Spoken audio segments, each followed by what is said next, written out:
जय राधा माधव कुंज बिहारी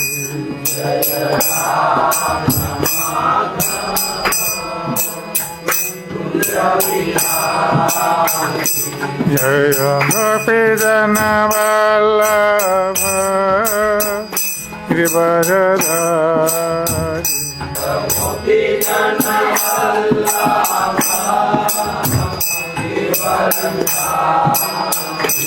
जय गोपी जन वल्लभ गिरिवरधारी जय गोपी जन वल्लभ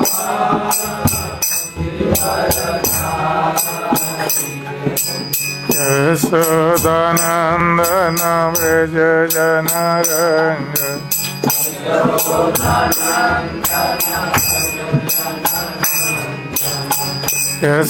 यशोदानंदन व्रज जनरंग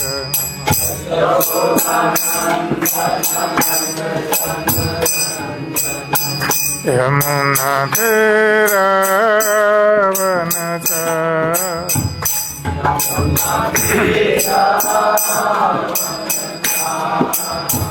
यमुना तेरा वनचारी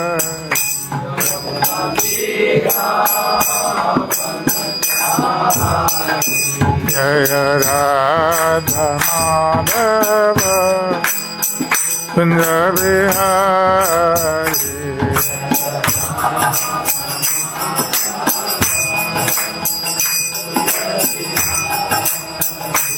जय राधा माधव कुंज बिहारी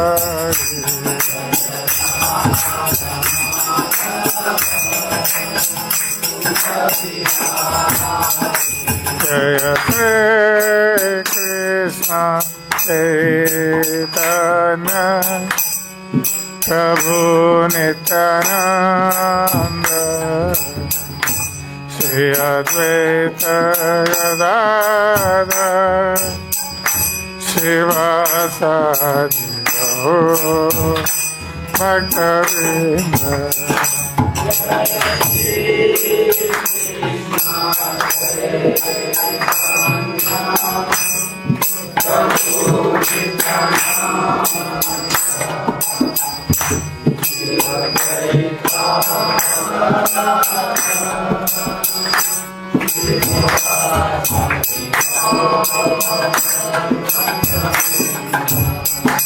जय Shri Krishna Chaitanya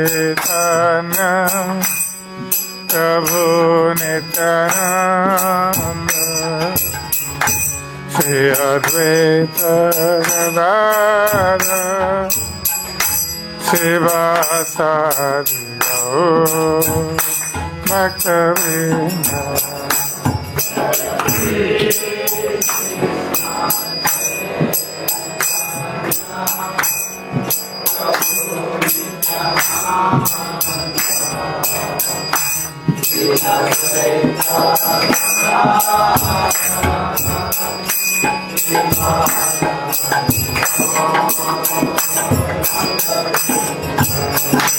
Hare Krishna, Hare Krishna, Krishna Krishna, Hare Hare, Hare Rama, Hare Rama, Rama Rama, Hare Hare.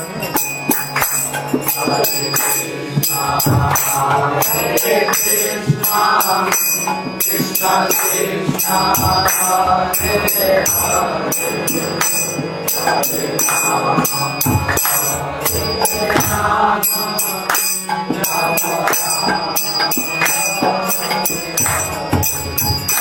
Hare Krishna, Hare Krishna, Krishna Krishna, Hare Hare, Hare Rama, Hare Rama, Rama Rama, Hare Hare.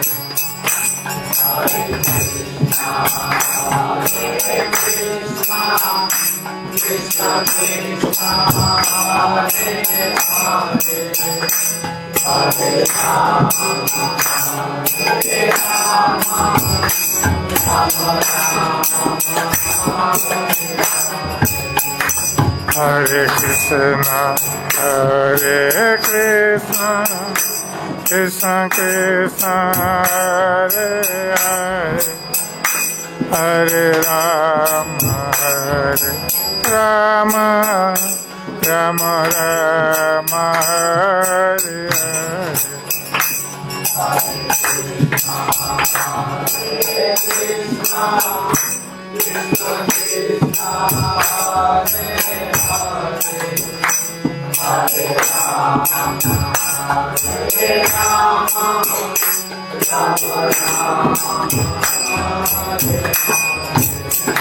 Hare Krishna, Hare Krishna, Krishna Krishna, Hare Hare, Hare Rama, Hare Rama, Rama Rama, Hare Hare.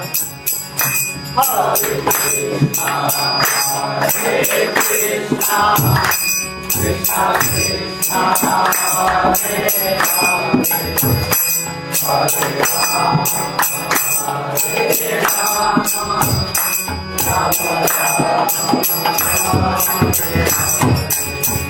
Hare Krishna, Hare Krishna, Krishna Krishna, Hare Hare, Hare Rama, Hare Rama, Rama Rama, Hare Hare.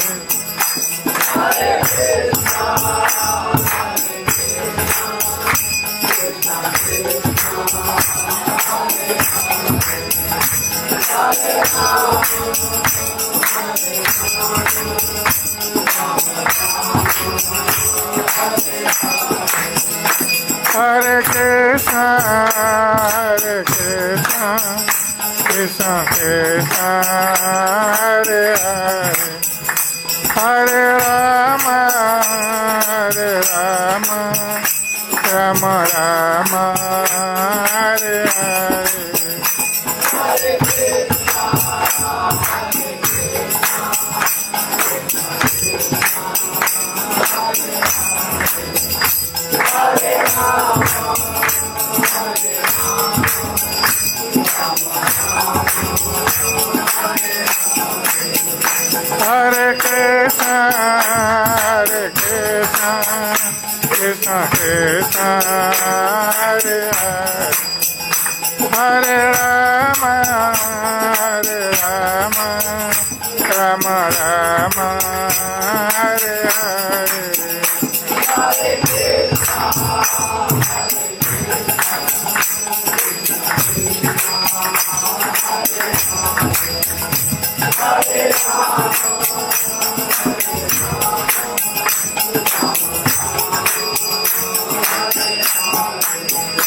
Hare Krishna, Hare Krishna, Krishna Krishna, Hare Hare, Hare Rama, Hare Rama, Rama Rama, Hare Hare.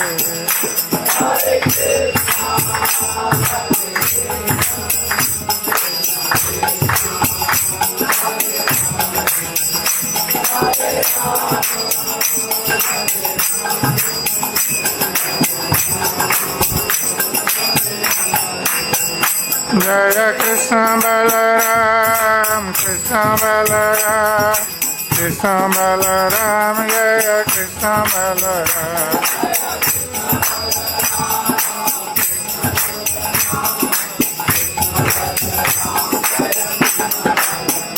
Jaya Radha Sama Sundar, Radha Sama Sundar Radhe.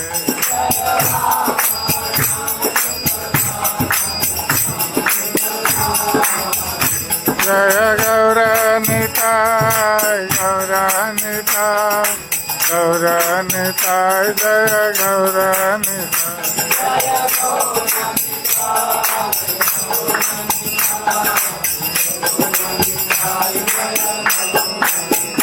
Nitai Hari बोल हरि बोल हरि बोल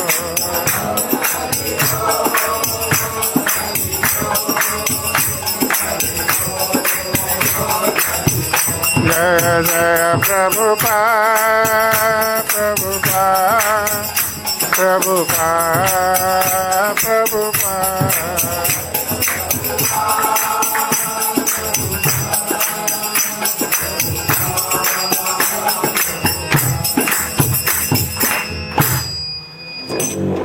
जय नम विष्णुपाद परमहंस परिवाराधिकाचार्य श्री श्रीमदेशी भक्त वेदांत स्वामी श्रील प्रभुपाद की जय ISKCON संस्थापक आचार्य श्रील प्रभुपाद की जय नम विष्णुपाद परमहंस परिवाराधिकाचार्य श्री श्रीमद भक्ति सिद्धांत सरस्वती ठाकुर महाराज प्रभुपाद की जय अनंत कोटि वैष्णव वृंद की जय नमाचार्य श्री हरिदास ठाकुर की प्रेम से कहो श्री कृष्ण चैतन्य प्रभु नित्यानंद श्री अद्वैत गदाधर शिवासादि गौर भक्त वृंद की जय श्री श्री राधा कृष्ण गोपीनाथ श्याम कुंड राधा कुंड गिरि गोवर्धन की जय श्री वृंदावन मथुरा धाम की जय श्री मायापुर नवद्वीप धाम की जय श्री जगन्नाथपुरी धाम की जय गंगा देवी जमुना देवी की जय भक्ति देवी की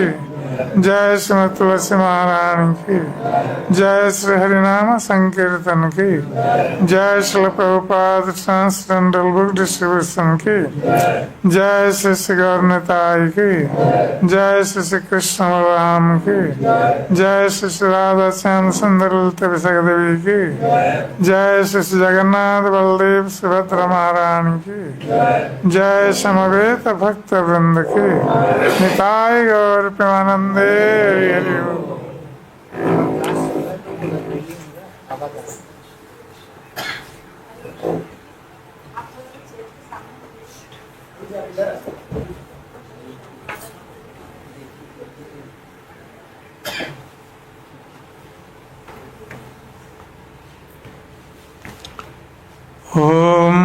नमः भगवते वासुदेवाय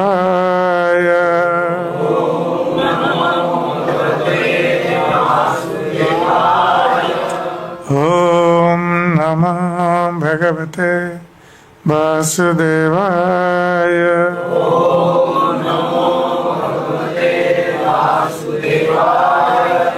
ओम नमः भगवते वासुदेवाय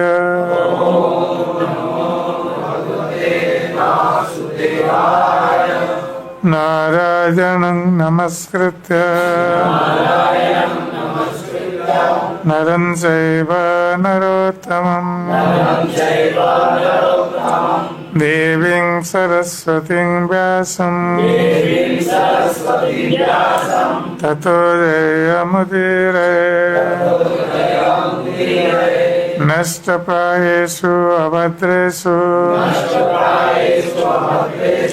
नित्यं भागवत सेवया भगवती उत्तम श्लोके भक्तिर्भवति नैष्ठिके मूकं करोति वाचालं पङ्गुलं लङ्घयते गिरिं यत्कृपातमहं वन्दे श्रीगुरुं दीनतारिणीं श्रीपरमानन्दमाधवम् ॐ अज्ञानतिमिरान्धस्य ज्ञानाञ्जनशलाकया चक्षुरुन्मिलितं येन तस्मै श्रीगुरवे नमः। श्रीचैतन्यमनोभीष्टं स्थापितं येन भूतले स्वयं रूप कदा मह्यं ददाति स्वपदान्तिकं वन्देऽहं श्रीगुरो श्रीयुतपदकमलं श्रीगुरुन् वैष्णवांश्च श्रीरूपं सग्रजातं सगणरघुनाथ नितं तं सजीवम् साद्वैतं सावधूतं परिजनसहितं कृष्णं चैतन्यदेवं श्रीराधाकृष्णपादान् सगणललिता श्रीविशाखान्वितं च हे कृष्ण करुणा सिन्धु दीनबन्धो जगत्पते गोपेश गोपिकान्त राधाकान्त नमस्तुते तप्त कंचन गौरांगी राधे वृंदावनेश्वरी वृषभानुसुते देवी प्रणमामि हरिप्रिये वंशाकल्पतरुभ्यश्च कृपा सिन्धुभ्येव च पतितानां पावनेभ्यो वैष्णवेभ्यो नमो नमः नमो आवदन्नाय कृष्ण प्रेम प्रदायते कृष्णाय कृष्ण चैतन्य नमने गौरतिसे नमः जय श्री कृष्ण चैतन्य प्रभु नित्यानंद श्री अद्वैत गदाधर शिवासादि गौर भक्त वृंद हरे कृष्ण कृष्ण कृष्ण हरे हरे हरे राम राम राम हरे हरे हरे कृष्ण कृष्ण कृष्ण हरे हरे हरे राम राम हरे हरे हरे कृष्ण कृष्ण हरे हरे हरे राम राम हरे हरे।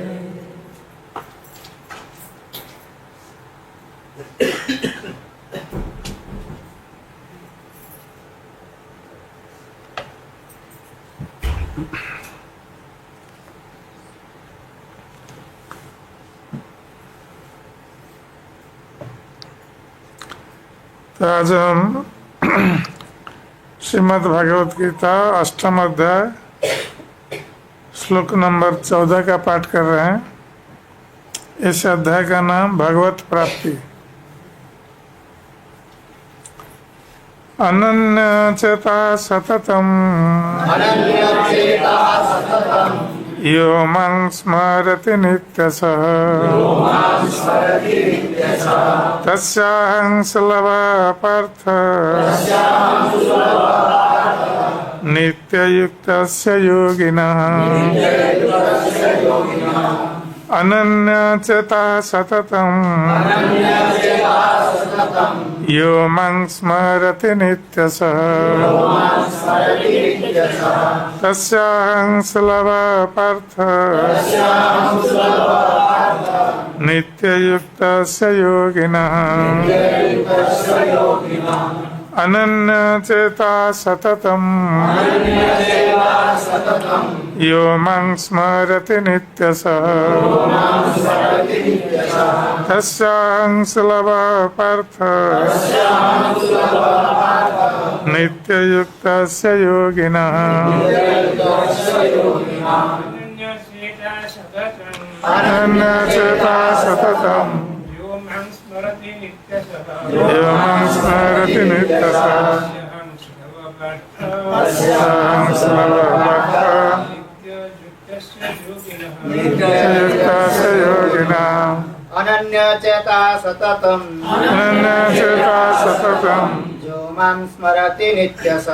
यो मां स्मरति नित्यशः तस्याहं सुलभः पार्थ नित्ययुक्तस्य योगिनः अनन्यचेता सततम् यो मां स्मरति नित्यशः तस्याहं सुलभः पार्थ नित्ययुक्तस्य योगिनः नित्ययुक्तस्य योगिनः अनन्यचेता सततम् यो मां स्मरति नित्यशः तस्याहं सुलभः पार्थ तस्य योगिनः नित्ययुक्तस्य योगिनः। माता जी अनन्यचेता सततम् यमं स्मरति नित्यसः साहं सुलभकर्ता नित्ययुक्तस्य योगिनः अनन्यचेता सततम् यमं स्मरति नित्यसः साहं सुलभकर्ता नित्ययुक्तस्य योगिनः अनन्यचेता सततम् यमं स्मरति नित्यसः साहं सुलभकर्ता नित्ययुक्तस्य योगिनः। अनन्य चेता अविचलित मन से सततम सदैव यह जो माम मुझ कृष्ण को स्मरति स्मरण करता है नित्य सह नियमित रूप से तस्य उस अहम मैं हूँ सुलभ सरलता से प्राप्य पार्थ हे प्रथा पुत्र नित्य नियमित रूप से युक्तस्य लगे हुए योगिनः भक्त के लिए। इस श्लोक का अनुवाद और तात्पर्य श्रील प्रभुपाद के द्वारा अनुवाद। हे अर्जुन, जो अनन्य भाव से निरंतर मेरा स्मरण करता है उसके लिए मैं सुलभ हूँ, क्योंकि वह मेरी भक्ति में प्रवृत्त रहता है। तात्पर्य, इस श्लोक में उन निष्काम भक्तों द्वारा प्राप्तव्य अंतिम गंतव्य का वर्णन है जो भक्तियों के द्वारा भगवान की सेवा करते हैं। पिछले श्लोकों में 4 प्रकार के भक्तों का वर्णन हुआ है। आर्त, जिज्ञासु, अर्थार्थी और तथा ज्ञानी। मुक्ति की विभिन्न विधियों का भी वर्णन हुआ है। कर्मयोग, ज्ञान योग तथा हठ योग। इन योग पद्धतियों के नियमों में कुछ न कुछ भक्ति मिली रहती है, लेकिन इस श्लोक में शुद्ध भक्तियों का वर्णन है जिसमें ज्ञान, कर्म या हठ का मिश्रण नहीं होता। जैसा कि अनन्य चेता शब्द से सूचित होता है, भक्ति योग में भक्त कृष्ण के अतिरिक्त और कोई इच्छा नहीं करता। शुद्ध भक्त न तो स्वर्गलोक जाना चाहता है, न ब्रह्म ज्योति से तादात्म्य या मोक्ष या भव बंधन से मुक्ति ही चाहता है। शुद्ध भक्त किसी भी वस्तु की इच्छा नहीं करता। चैतन्य चरितामृत में शुद्ध भक्त को निष्काम कहा गया है। उसे ही पूर्ण शांति का लाभ होता है, उन्हें नहीं जो स्वार्थ में लगे रहते हैं। एक और जहाँ ज्ञान योगी, कर्म योगी या हठ योगियों का अपना अपना स्वार्थ रहता है, वहीं पूर्ण भक्त में भगवान को प्रसन्न करने के अतिरिक्त अन्य कोई इच्छा नहीं होती। अतः भगवान कहते हैं कि जो एकनिष्ठ भाव से उनकी भक्ति में लगा रहता है उसे ये सरलता से प्राप्त होते हैं। शुद्ध भक्त सदैव कृष्ण के विभिन्न रूपों में से किसी एक की भक्ति में लगा रहता है। कृष्ण के अनेक स्वंश तथा अवतार हैं, यथा राम तथा नृसिंह, जिनमें से भक्त किसी एक रूप को चुनकर उसकी प्रेमा भक्ति में मन को स्थिर कर सकता है। ऐसे भक्त को उन अनेक समस्याओं का सामना नहीं करना पड़ता जो अन्य योग के अभ्यासकर्ताओं को झेलनी पड़ती है। भक्ति योग अत्यंत सरल, शुद्ध तथा सुगम है। इसका शुभारंभ हरे कृष्ण जप से किया जा सकता है। भगवान सबों पर कृपालु हैं, किंतु जैसा कि पहले कहा जा चुका है, जो अनन्य भाव से उनकी सेवा करते हैं वे उनके ऊपर विशेष कृपालु होते हैं, कृपालु रहते हैं। भगवान ऐसे भक्तों की सहायता अनेक प्रकार से करते हैं, जैसा कि वेदों में कठोपनिषद 1-2-23 में कहा गया है, यमेश वैश वृणुते तेन लभ्य तस्त्रैष आत्मा विवृणुते तनु स्वाम। जिसने पूरी तरह से भगवान की शरण ले ली है और जो उनकी भक्ति में लगा हुआ है वही भगवान को यथारूप में समझ सकता है। तथा गीता में भी 10:10 में कहा गया है, ददामि बुद्धि योगं तम। ऐसे भक्त को पूर्णतः भगवान पर्याप्त बुद्धि प्रदान करते हैं, जिससे वह उन्हें भगवत धाम में प्राप्त कर सके।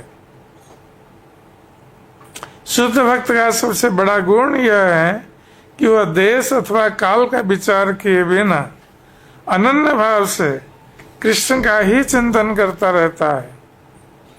उसको किसी तरह का व्यवधान नहीं होना चाहिए। उसे कहीं भी और किसी भी समय अपना सेवा कार्य करते रहने में समर्थ होना चाहिए। कुछ लोगों का कहना है कि भक्तों को वृंदावन जैसे पवित्र स्थानों में या किसी पवित्र नगर में जहां भगवान रह चुके हैं रहना चाहिए, किंतु शुद्ध भक्त कहीं भी रहकर अपनी भक्ति से वृंदावन जैसा वातावरण उत्पन्न कर सकता है। श्री अद्वैत ने चैतन्य महाप्रभु से कहा था, आप जहां भी हैं हे प्रभु वहीं वृंदावन है। जैसा कि सततम तथा नित्य सह शब्दों से सूचित होता है कि शुद्ध भक्त निरंतर कृष्ण का ही स्मरण करता है और उन्हीं का ध्यान करता है। ये शुद्ध भक्त के गुण हैं, जिनके लिए भगवान सहज सुलभ है। गीता समस्त योग पद्धतियों में से भक्ति योग की ही संस्तुति करती है। सामान्यतया भक्ति योगी 5 प्रकार से भक्ति में लगे रहते हैं। संत भक्त जो उदासीन रहकर भक्ति में युक्त होते हैं, दास्य भक्त जो दास के रूप में भक्ति में युक्त होते हैं, सख्य भक्त जो सखा रूप में भक्ति में युक्त होते हैं, वात्सल्य भक्त जो माता पिता की भांति भक्ति में युक्त होते हैं, तथा माधुर्य भक्त जो परमेश्वर के साथ दाम्पत्य प्रेमी की भांति भक्ति में युक्त होते हैं। शुद्ध भक्त इनमें से किसी में भी परमेश्वर की प्रेमा भक्ति में युक्त होता है और उन्हें कभी नहीं भूल पाता, जिससे भगवान उसे सरलता से प्राप्त हो जाते हैं। जिस प्रकार शुद्ध भक्त क्षण भर के लिए भी भगवान को नहीं भूलता, उसी प्रकार भगवान भी अपने शुद्ध भक्त को क्षण भर के लिए भी नहीं भूलते। हरे कृष्ण कृष्ण कृष्ण हरे हरे, हरे राम राम राम हरे हरे। इस महामंत्र के कीर्तन की कृष्ण भावना भावित विधि का यही सबसे बड़ा आशीर्वाद है।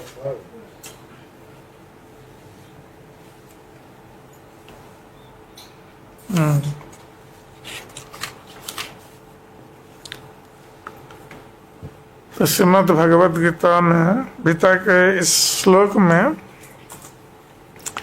भगवान श्री कृष्ण शुद्ध भक्ति की बात कह रहे हैं। इससे पहले 7वें अध्याय में भगवान श्री कृष्ण कर्मयोग ज्ञान योग के बारे में बता चुके हैं और इस अध्याय में भी हठ योग के बारे में भी बता चुके हैं, किंतु अब इस श्लोक में वो शुद्ध भक्ति की बात कह रहे हैं। यद्यपि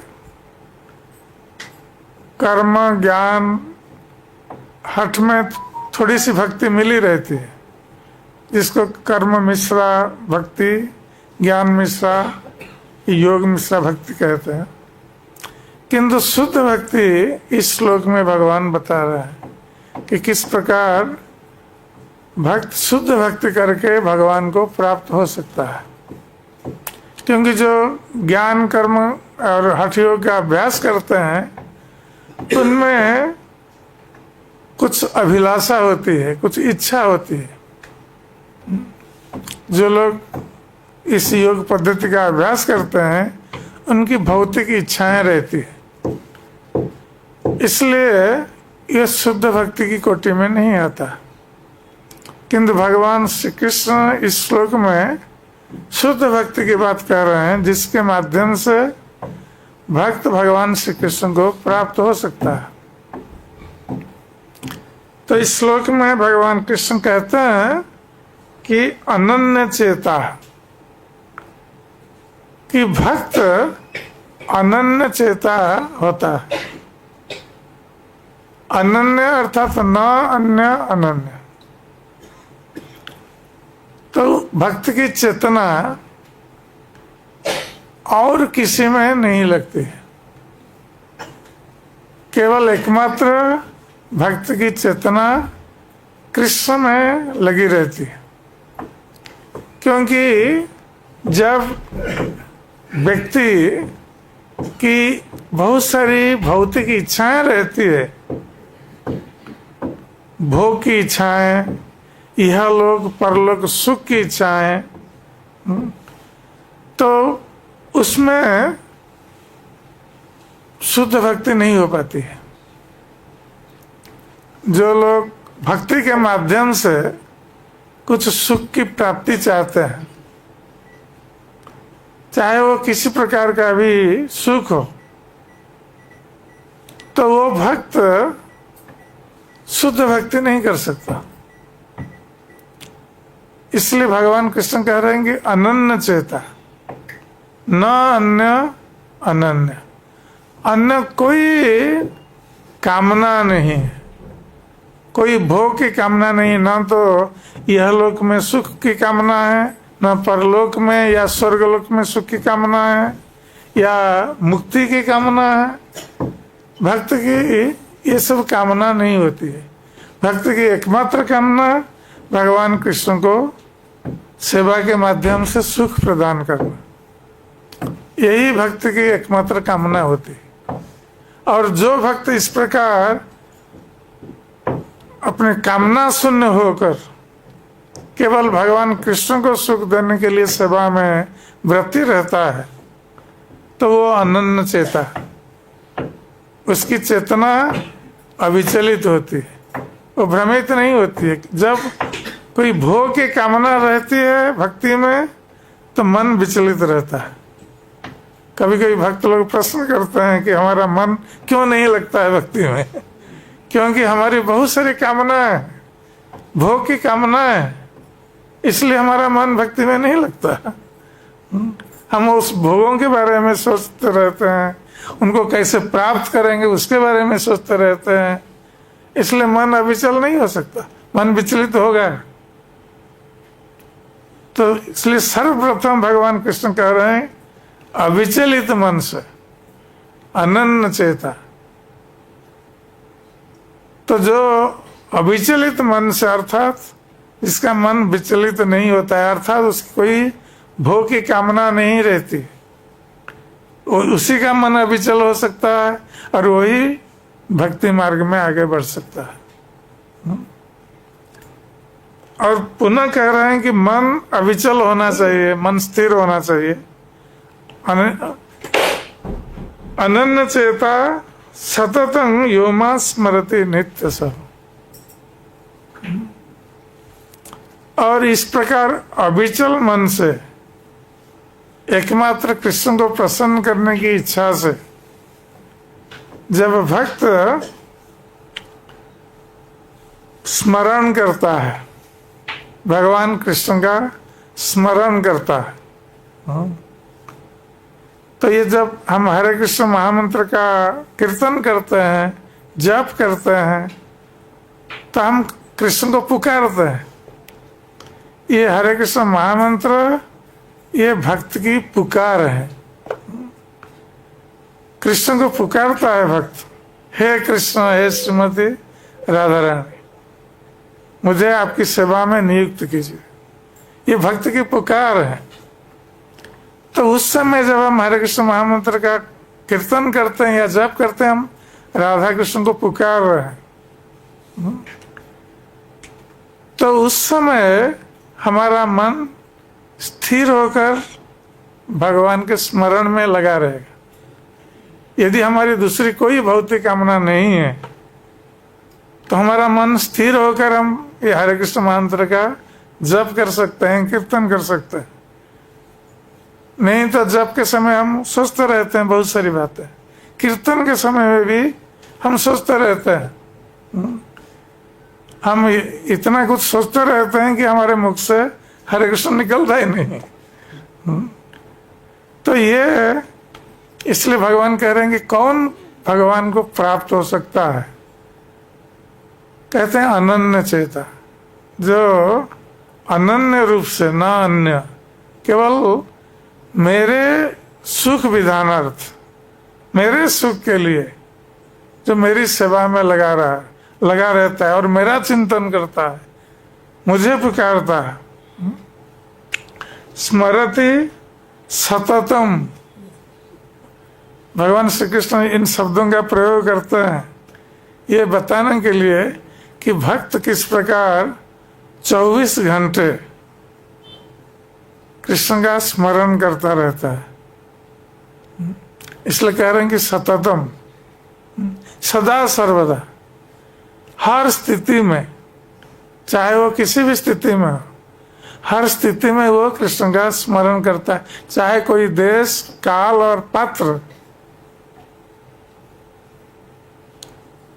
हो सकता है कि कभी कभी हम इस स्थिति में हो कि हमारा मन भटकता हो, किंतु भगवान कह रहे हैं कि सतत अर्थात हर देश, हर काल में, हर स्थिति में, और हर व्यक्ति, पात्र अर्थात हर व्यक्ति ये मेरा स्मरण करता है सततम। ये नहीं है कि हम किसी असुविधाजनक स्थिति में थे इसलिए भगवान का स्मरण नहीं कर सके। किसी भी स्थिति में, सोच असोच की स्थिति में भी, कभी कभी कोई सोच सकता है कि हम असोच की स्थिति में हैं, हम कैसे भगवान का स्मरण करेंगे। भगवान का स्मरण हर स्थिति में हो सकता है। हम असोच की स्थिति में हमारी यदि मृत्यु हो जाए कि हम भगवान का स्मरण नहीं करेंगे। तो इसलिए हमें हर समय सततम, भगवान कह रहे हैं कि शौच अशौच, देश काल पात्र, हर स्थिति में हमें भगवान का स्मरण करना चाहिए, भगवान का नाम उच्चारण करना चाहिए। तो स्मरति नित्य सततम एवं स्मरति नित्य। तो भगवान का स्मरण, तो नित्य प्रति और सतत, सदा सर्वदा, नित्य प्रतिदिन और प्रति मुहूर्त में भगवान ये कह रहे हैं। तो सदा सर्वदा जिसका मन मुझ में अर्पित है,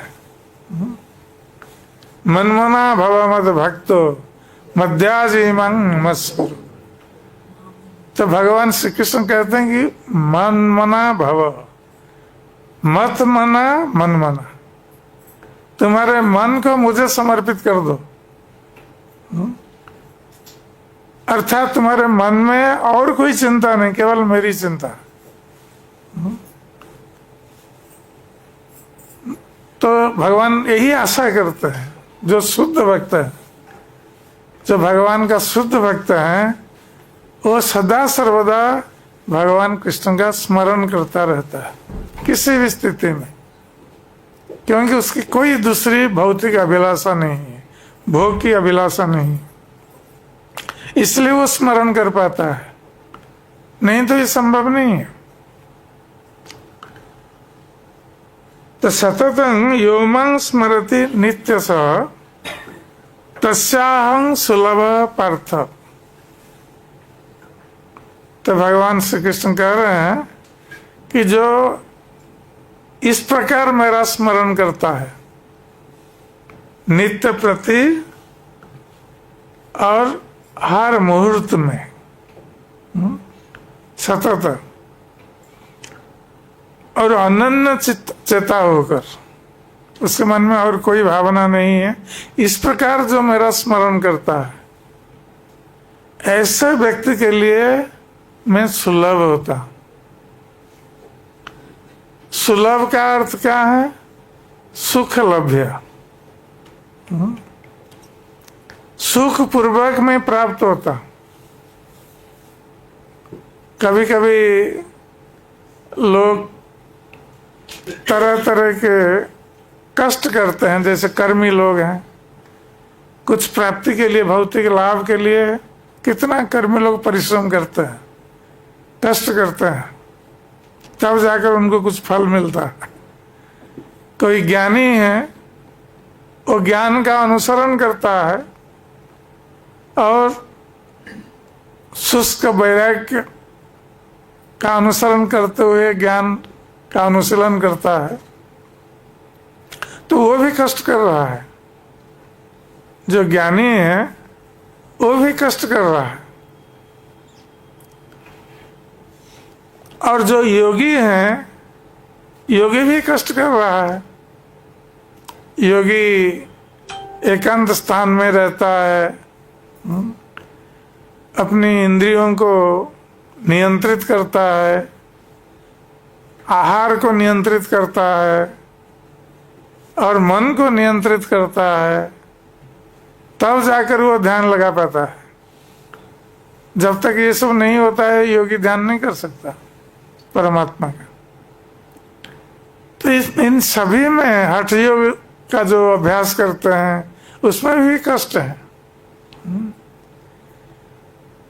तो भगवान कृष्ण कह रहे हैं कि इन सभी में ये लोग कष्ट करके क्या प्राप्त होते हैं?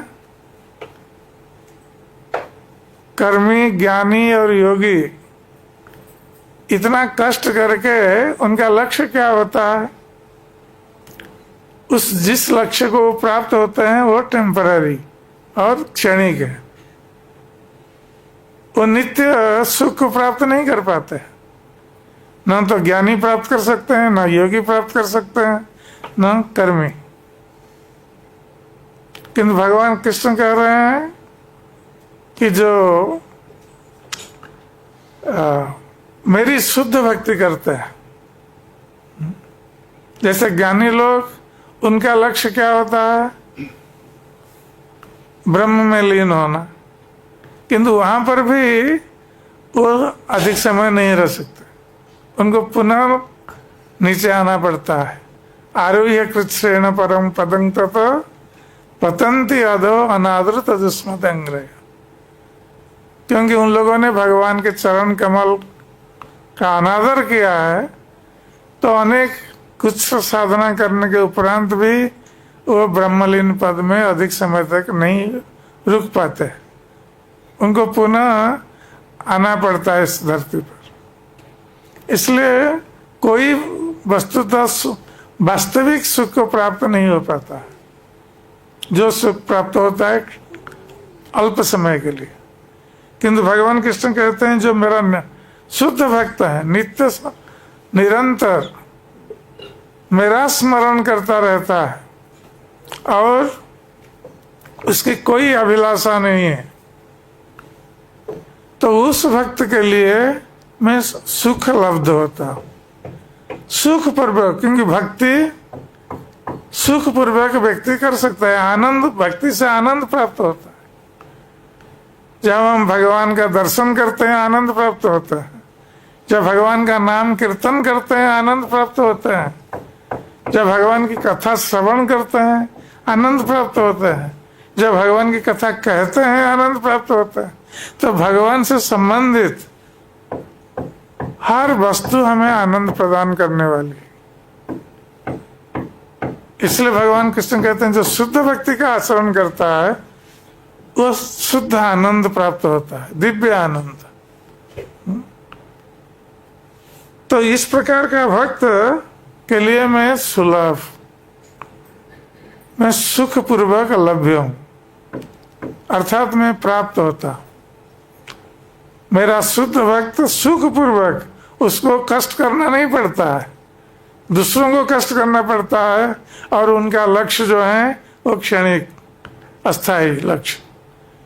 किंतु मेरा भक्त तो नित्य निरंतर मेरा भजन करता है, मेरा स्मरण करता है, उसके लिए मैं सुख पूर्वक लभ्य होता, मैं प्राप्त होता। मेरे भक्त को कष्ट करना नहीं पड़ता है, वो आनंद में मेरी भक्ति करके मुझे प्राप्त हो जाता है।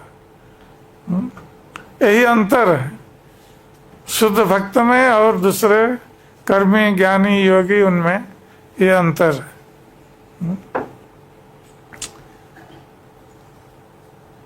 तस्याहं सुलभं पार्थ नित्य युक्त से योगिनः। तो ये जो भक्ति योगी नित्य भगवान से युक्त है, योग का अर्थ है युक्त होना, आत्मा का परमात्मा के साथ युक्त होना या भक्त का भगवान के साथ युक्त होना, यही योग है। तो नित्य युक्त से योगी ना, जो इस प्रकार जो योगी भक्ति योगी नित्य प्रति मेरे साथ जुड़ा हुआ है, वो मेरा स्मरण करता है, मेरा कीर्तन करता है और श्रवण करता है मेरे बारे में, मेरे बारे में श्रवण करता है, कीर्तन करता है, मेरा स्मरण करता है, मेरी पूजा करता है, मेरी सेवा करता है। तो इस प्रकार जो नित्य युक्त हैं वो सुख पूर्वक अंत में मुझको प्राप्त हो जाता है। इसलिए कहा है कि भक्ति योग जो है ये प्रत्यक्षावगमं धर्मं सुसुखं कर्तुम् अव्ययम्। ये भक्ति योग ये प्रत्यक्ष है कि भक्ति योग अभ्यास करने पर, भगवान की भक्ति करने पर व्यक्ति तुरंत सुख को प्राप्त होता है, आनंद को प्राप्त होता है। हम देखते हैं कि जब लोग आते हैं कृष्ण भक्ति मार्ग में, आने से पहले वो लोग कितना चिंतित रहते थे, उनका मुखमंडल शुष्क और बड़े चिंताग्रस्त लगते थे। और जब भक्ति मार्ग में आ जाते हैं, भक्ति का अभ्यास करने लगते हैं, जबकि वो शुद्ध भक्ति नहीं है, फिर भी भक्ति का अभ्यास मात्र से उनके सारी चिंता, सारे दुख ये सब दूर हो जाते, वो आनंद का अनुभव करता है, सब भूल जाता है। तो इसलिए कहा है कि भक्ति मार्ग जो है ये प्रत्यक्षावगमं धर्म, इसमें प्रत्यक्ष अनुभूति होती है। भक्ति मार्ग में भक्त प्रत्यक्ष अनुभूति कर सकता है, आनंद की अनुभूति, भगवान की अनुभूति, भगवत अनुभूति, ये प्रत्यक्ष है भक्ति मार्ग। और भक्ति का आचरण करने के लिए सुसुखम, भक्ति का आचरण व्यक्ति सुखपूर्वक कर सकता है, आनंद पूर्वक कर सकता है। दूसरे मार्ग में कष्ट स्वीकार करना पड़ता है, किंतु भक्ति मार्ग में कोई कष्ट नहीं। भगवान की सेवा में भक्त नित्य निरंतर आनंद प्राप्त करता है और ये भक्ति कभी नष्ट होने वाली नहीं है।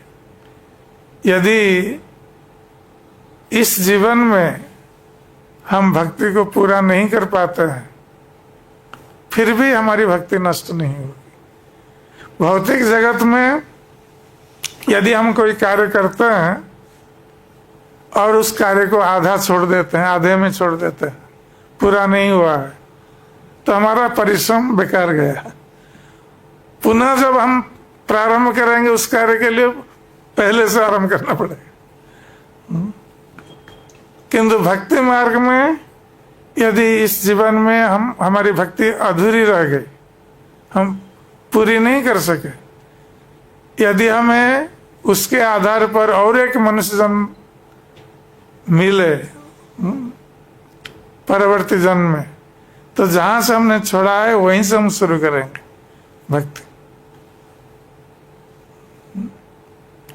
नेहाभिक्रमणा स्वस्ति प्रत्यवाय न विद्यते स्वल्पं अप्यस धर्मस्य त्रायते महतो भयात्। ये थोड़ी सी भी भक्ति ये महान भय से रक्षा कर लेती है व्यक्ति को, और ये कभी नष्ट नहीं होता।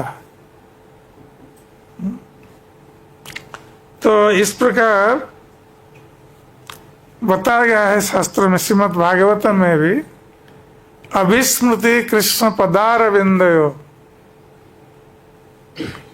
जब व्यक्ति भगवान श्री कृष्ण के चरण कमल का स्मरण करता है, अविस्मृति का अर्थ है वो भूल नहीं जाता है। विस्मृति माने भूल जाना, अविस्मृति नहीं भूलना, अर्थात नित्य निरंतर स्मरण करना। तो भगवान कृष्ण के चरण कमल का नित्य निरंतर जो स्मरण करता है, अभिस्मृति कृष्ण पदार विंदय क्षीणोन्ति अभद्राणि च सत्तनोति। और इसका फल क्या होता है? जब कभी भक्त नित्य निरंतर भगवान कृष्ण के चरण कमल का स्मरण करता है, तो उसका फल होता है कि क्षीणोति अभद्राणि च सत्तनोति। जो जितने भी अमंगल हैं जीवन में, जितने भी अमंगल हैं, ये सारे अमंगल नष्ट हो जाते हैं केवल भगवान कृष्ण के चरण कमल के स्मरण मात्र से। सारे अमंगल दूर हो जाते हैं। और सारे अमंगलों की जननी कौन है? कृष्ण विमुखता। भगवान कृष्ण के प्रति विमुख होना ये सारे अमंगल की जननी। अर्थात जो कृष्ण विमुख है, जो कृष्ण की भक्ति नहीं करता है, उसके सारे अमंगल लगे रहते हैं उसके साथ। किंतु जो कृष्ण के प्रति उन्मुख है और कृष्ण का स्मरण करता रहता है नित्य निरंतर, उसके सारे अमंगल दूरीभूत हो जाते हैं। ये उसका फल है। केवल कृष्ण के चरण कमल के स्मरण मात्र से ये अमंगल दूर हो जाते हैं। तो फिर जो भक्ति का आचरण करता है उसके बारे में क्या कहा जाए? केवल स्मरण मात्र से यदि ये होता है, तो जो नित्य निरंतर भक्ति का आचरण करता है उसके लिए क्या कहा जाए? अभी थोड़े दिन पहले आप लोगों ने सब सुना होगा, अहमदाबाद प्लेन क्रैश, बहुत बड़ी दुर्घटना हुई और सारे लोग मारे गए एक व्यक्ति को छोड़कर।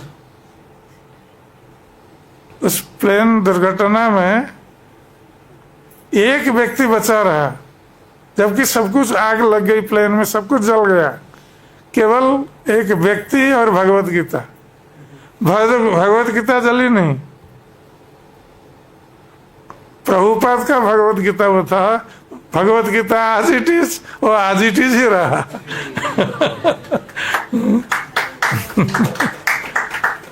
और एक व्यक्ति जो बच गया था,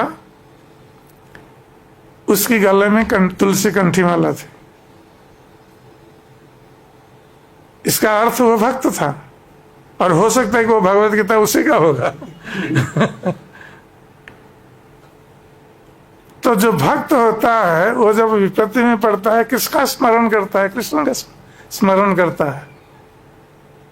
जब सारे लोग मारे गए, एक व्यक्ति बच गया, तो इसका अर्थ है कि वो कृष्ण ने बचाया उसको। वो कृष्ण का भक्त था, कृष्ण ने बचाया। तो कितना बड़ा अमंगल टल गया केवल कृष्ण के स्मरण मात्र से, कृष्ण की भक्ति मात्र से। तो क्षिणोति अभद्राणी चसुंग तनोति सत्य से शुद्धि परमांच भक्ति। और जब व्यक्ति भगवान कृष्ण का स्मरण करता है सदा सर्वदा, तो उसकी सत्य शुद्धि होती है। अर्थात तो ये जीवात्मा इस संसार में, भौतिक संसार में किस लिए आता है? भोग के लिए। कृष्ण भूली जय जीव भोगो वंश करे निकटस्थ माया तारे झापटिया धरे। तो हम लोगों ने भोग की वांछा, इच्छाएं की है, भोग करने की इच्छाएं की है, इसलिए भगवान कृष्ण ने माया के अधीन हमें सौंप दिया। जाओ, भोग करना चाहते हो माया के अधीन जाओ, भोग करके देखो भोग कर सकते हो या नहीं।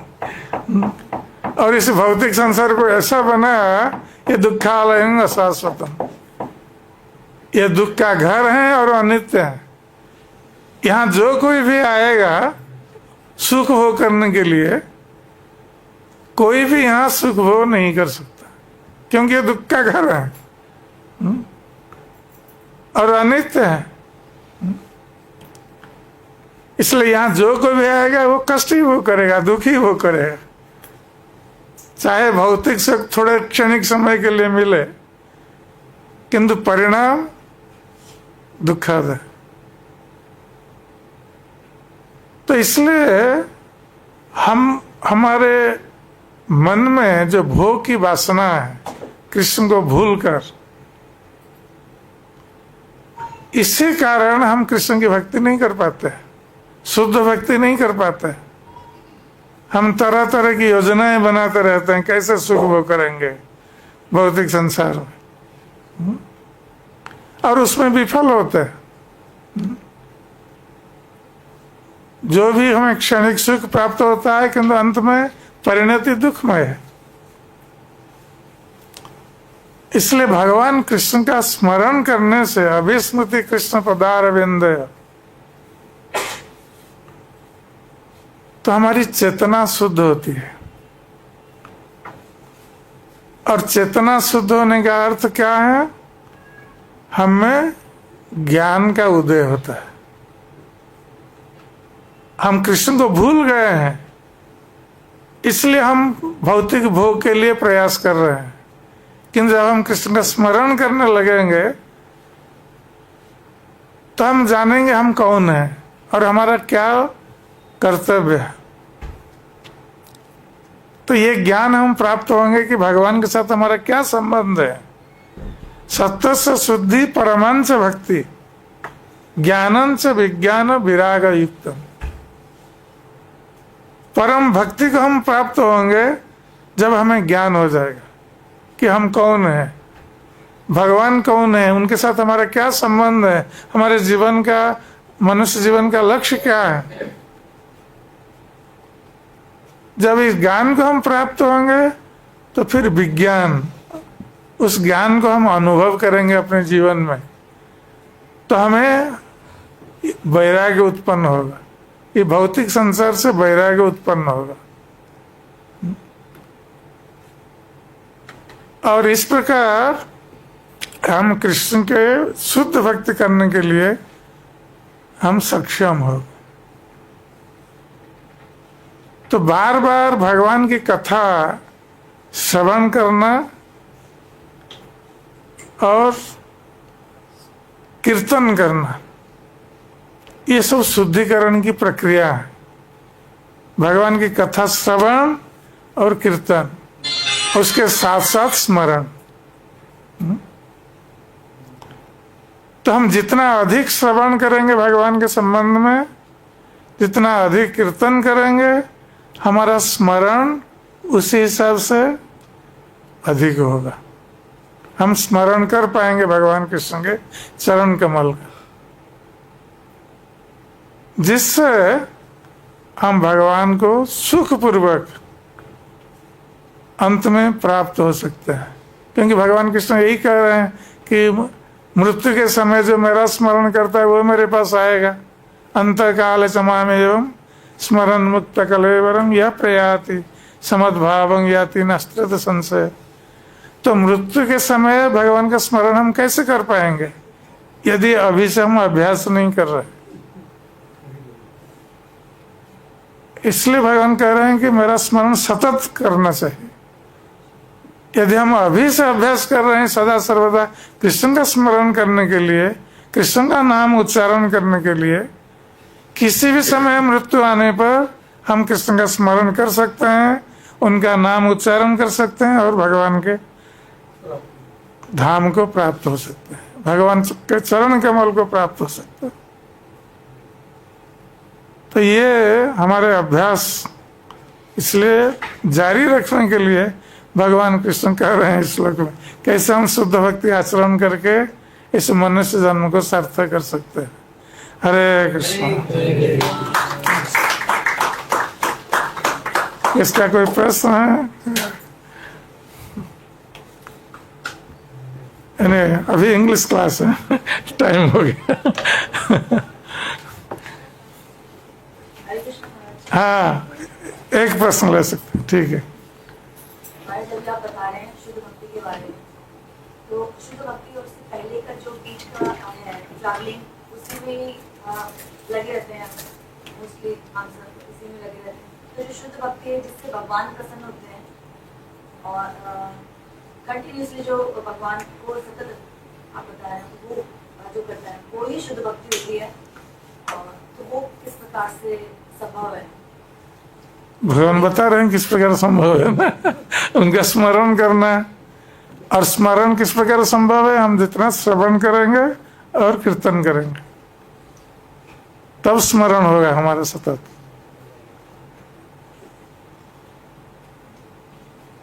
हम जितना अधिक श्रवण करेंगे भगवान के संबंध में और कीर्तन करेंगे, हम बोलेंगे दूसरों को भगवान के संबंध में, भगवान का नाम उच्चारण करेंगे, ये करने पर भगवान का रूप आएगा, स्मरण, उनके चरण कमल का हम ध्यान कर सकते हैं। और सबसे सरल उपाय है, हम भगवान को दर्शन करते हैं मंदिर में, हम भगवान के उस विग्रह के चरण कमल का ध्यान कर सकते हैं। ये तो बहुत इजी है। भगवान कृष्ण के चरण कमल का स्मरण करना बहुत सहज सरल। आप विग्रह का दर्शन करते हैं प्रतिदिन, उनके चरण कमल को ध्यान में रखिए, उनके रूप को ध्यान में रखिए, उनका स्मरण कीजिए, बहुत सरल है, ये प्रैक्टिकल है। भगवान का रूप नहीं आता है हमारे सामने स्मरण करने के लिए, विग्रह और भगवान में कोई अंतर नहीं है। प्रतिमान हो तुम्हें साक्षात ब्रजेंद्र नंदन। तो भगवान जो मंदिर में खड़े हैं वो प्रतिमा नहीं है, विग्रह नहीं है, साक्षात भगवान कृष्ण है। तो उनके रूप का, उनके चरण कमल का स्मरण करने में कोई कष्ट नहीं है, बहुत आनंद है। आप रोज मंगल आरती में आइए, दर्शन करिए भगवान कृष्ण का और दिन भर स्मरण कीजिए उनका। हरे कृष्ण। जो दर्शन करना और फिर इसको मनन चिंतन करना, हाँ। वही तो डिफिकल्टी। जैसा आपने कहा कि जो सिर्फ सोचता है उसको भगवान का आनंद प्राप्त होता है, और जो भगवान को प्राप्त कर लेता है तो उसका कितना आनंद होगा, शुद्ध भक्ति। तो वही तो कि अभी तो सिर्फ स्मरण और वो भी पूरी तरीके से नहीं, तो इसीलिए शुद्ध भक्ति जैसा आपने कहा कि वो कंटिन्यूसली 24 घंटे उसी का प्रैक्टिस करने का। आप धीरे धीरे शुरू करिए। एक साथ 24 घंटे कर नहीं सकते, पहले तो शुरू करिए, धीरे धीरे फिर वो बढ़ा करके 24 घंटे कर सकते हैं। क्योंकि दिन भर यदि आप करते रहेंगे, रात में स्वप्न देखेंगे कृष्ण को, तो ये सुसुप्ति अवस्था में भी कृष्ण स्मरण होगा, जागृत अवस्था में और सुप्त अवस्था में दोनों। तो हमारा दिन कैसे व्यतीत होता है उस पर निर्भर करता है रात कैसे व्यतीत हो। हरे